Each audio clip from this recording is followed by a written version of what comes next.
We are plating Grace with a German-inspired dish, all Lenten friendly. It's called Reibekuchen. It is a type of potato pancake. So what we gotta do is we gotta peel some potatoes and grate them and get as much water out of them as possible. Instead of a peeler, I just use this knife. Keeps it nice and simple.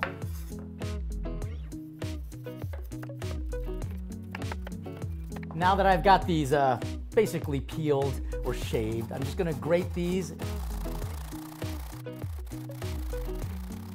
Now that I've got the potatoes shredded and I put lemon juice on it immediately so that it doesn't turn brown and gross. As you can see, I've just got it in a little bit of a cloth right now, and all I'm gonna do is just squeeze all of the excess water to it. The lemon juice is gonna help flavor it and tenderize it. So now that I've got this all drained, I'm just gonna mix my batter, which is gonna be some flour as well as some milk, and then I'm just gonna crack an egg in there as well. I've got my oil heated up, I've got my batter made. I'm just gonna hit a little salt and pepper. I'm gonna add my potatoes that have been strained as best as I possibly could. The time that I was in Cologne and I had these, they were so good, and I was so inspired by the cathedral in Cologne. And I was also inspired by just how organized everything is in Germany. And that's a really important lesson for our faith. Sometimes life can get kind of messy. And I think what God does is bring order to it. And obviously, the Germans like their order.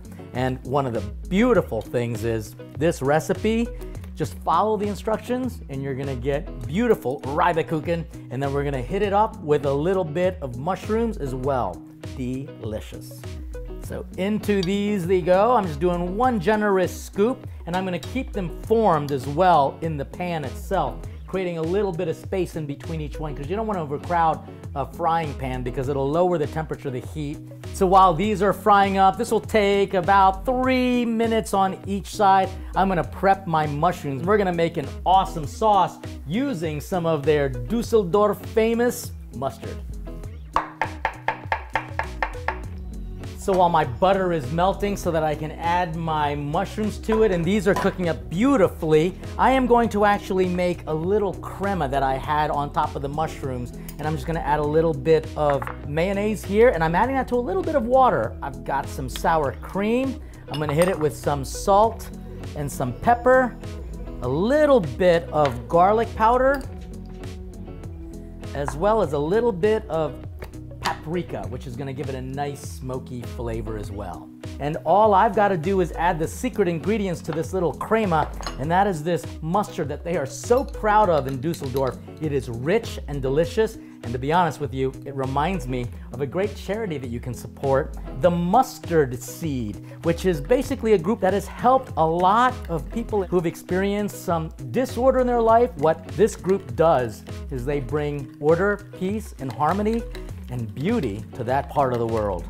Once this comes out of the oil, we want to just put it on a plate with some paper towel on it just to catch some of the grease, and then you just hit it with a little bit of salt at the very end, and I'm going to cook up some more.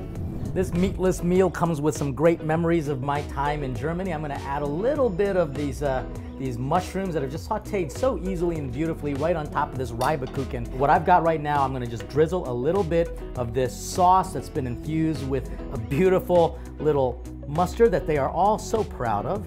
And that's gonna create a delicious glaze, and of course, a little microgreens or just some parsley or something like that you can put right on top for some deliciousness. Blessings on this meal.